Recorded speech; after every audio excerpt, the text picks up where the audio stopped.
Eh bien, chers amis, nous parlons chiffres du jour à présent. Et aujourd'hui, il s'agit du chiffre 917 951. De quoi s'agit-il exactement? Vous en saurez un petit peu plus dans les minutes à suivre. Et pour débattre de ce chiffre avec moi sur ce plateau, Tessaline Koudayon, merci à vous d'être là. Merci également à vous, Moriagua. Merci, Natacha Kofi. Nous parlons donc de 917,951 hectares. Il s'agit des forêts classées qui seront bientôt aménagées. Oui, ce chiffre représente 63% des forêts classées du Bénin. La Direction générale des forêts et des ressources naturelles a fait une étude récemment, Natacha Kofi, qui révèle que le patrimoine forestier du Bénin subit une dégradation notable. Ce à cause de la pratique d'une agriculture extensive au Bénin. Bien sûr, agriculture subrulie, vous savez de quoi il s'agit, la transhumance et les prélèvements incontrôlés de bois énergie. Et donc, suite à ce constat, un projet a été donc initié en ce qui concerne nos forêts classées. Le projet est dénommé Forêt classée Bénin.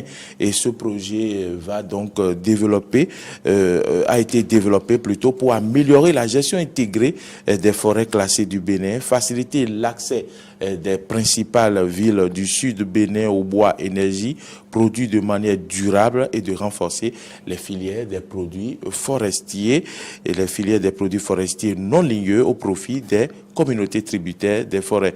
Le projet prend en compte donc 11 réserves forestières et donc ce sont ces 11 réserves forestières-là qui donnent une surface de 917 951 hectares, soit 63% de la superficie totale des 46 forêts classées que nous avons ici au Bénin. Il faudrait rappeler, Natacha Kofi, que ce projet-là a été financé conjointement par la Banque mondiale à hauteur de 115 millions de dollars et du gouvernement béninois pour 14 millions de dollars. Quand on parle des forêts classées, nous avons avancé le nombre, nous venons de dire le nombre de forêts classées au total 46 que nous avons. Ces forêts-là, ce sont des forêts qui existent du sud jusqu'au nord. On parle de forêts classées dans toutes les zones, presque dans tous les départements. Les forêts classées, ce sont ces forêts-là qui sont en régénérescence déjà des forêts qui existaient, qui ont subi peut-être, qui ont subi l'action anthropique et donc à cause des bois de feu, autres, ces forêts-là ont été dévastées. Donc, ces forêts sont en régénérescence. Quand elles sont en régénérescence, donc, la structure en charge de préserver nos forêts donc déclasse ces forêts-là, forêts classées, et donc ça veut dire que les populations n'ont plus le droit de se servir de ces forêts-là pour pratiquer l'agriculture. Aussi, les transhumants, les animaux en transhumance doivent éviter ces forêts, mais malheureusement, ce n'est pas ce qui s'observe. Derrière ces forêts ou à proximité de ces forêts-là, il peut y avoir des domaines appartenant à des gens en privé qui peuvent pratiquer l'agriculture. Et donc, parfois, quand ces personnes-là mettent le feu à leur domaine, donc ça peut s'étendre et embraser ces domaines-là qui sont réservés comme des forêts classées. Et donc, désormais, ce projet-là va quelque peu venir se préoccuper de ces questions de transhumance ou d'autres questions donc qui causent la dégradation de nos forêts au Bénin. Et c'est à saluer également puisque on parle tout le temps de réformes. Les réformes, comme on le constate, prennent en compte progressivement les différents domaines, des domaines où il y a des questions à régler. Ces réformes-là prennent du temps grâce au PAG, à embraser chaque domaine et à s'en occuper pour pour mettre chaque chose à sa place. Et donc, c'est à saluer en attendant qu'il y ait d'autres financements pour s'occuper donc du 100%, au moins 63% des forêts qui restent. Donc, c'est ce qu'il faut retenir. Il reste donc 37% de forêts, comment je vais dire, 37% de forêts classées qui n'ont pas été prises en compte dans ce projet-là.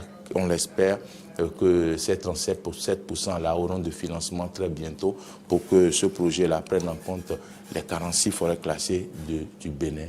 Et c'est ce que j'ai à dire à ce propos.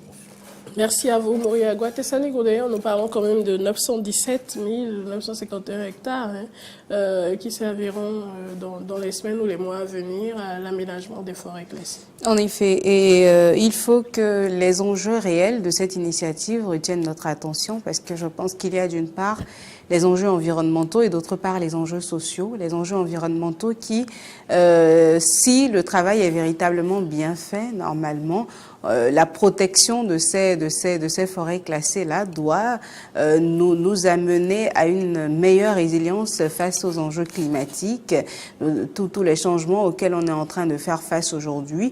Hier encore, j'étais avec des personnes qui estimaient qu'au Bénin, désormais, on est dans les extrêmes de tout.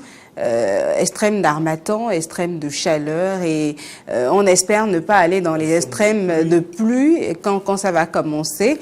Il faudrait pas qu'on se retrouve dans une posture où plus personne ne peut sortir de chez lui quand la pluie va commencer parce que tout est excessif.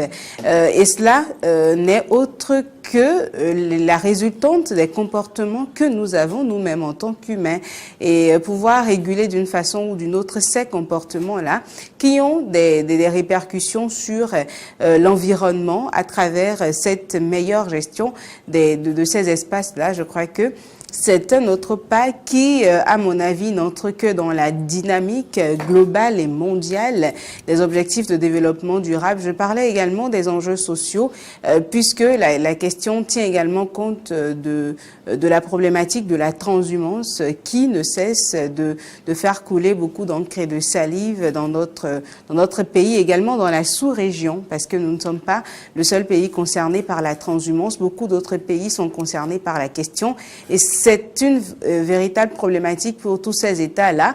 Le Bénin est certainement en train de trouver une solution adéquate pour, d'une façon ou d'une autre, répondre à tous ces problèmes-là. Et ce n'est qu'objet de satisfaction une fois encore.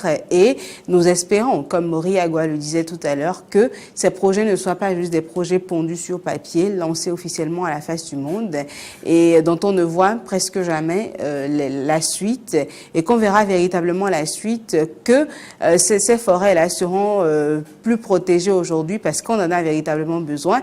On est censé avoir des forêts classées qui peuvent servir dans leur usage à des fins touristiques et tout ce qui va avec. Mais ces forêts classées-là sont détruites parce que des personnes, pas forcément dans les forêts, mais autour des forêts, utilisent peut-être des pesticides, brûlent peut-être leur espace, qui ont des répercussions sur la plantation dans ces forêts-là. C'est autant de problématiques qui seront prises en compte dans les différentes composantes de ce projet. Alors, nous, on attend la suite, comme on le dit, et j'espère qu'on sera encore là pour en parler. Eh bien, déjà, il faut dire que parlant de forêts classées, chers amis, il y a beaucoup de, comment je vais appeler ça, beaucoup d'arbres aujourd'hui qui disparaissent. Quand je parle d'Iroko aujourd'hui, avec certains de mes petits cousins, mes cousines et tout, ils savent pas forcément ce que c'est. Nous avons pas mal d'espèces végétales qui disparaissent et il était temps justement que l'on puisse penser à ces forêts classées, histoire de préserver quand même quelque peu ces espèces, soit en voie de disparition, soit qui ont déjà totalement disparu. Et même parlant de ça, on trouvera probablement une solution d'ici là. Et qui parle de forêts classées ne pourrait oublier aussi les forêts sacrées, hein.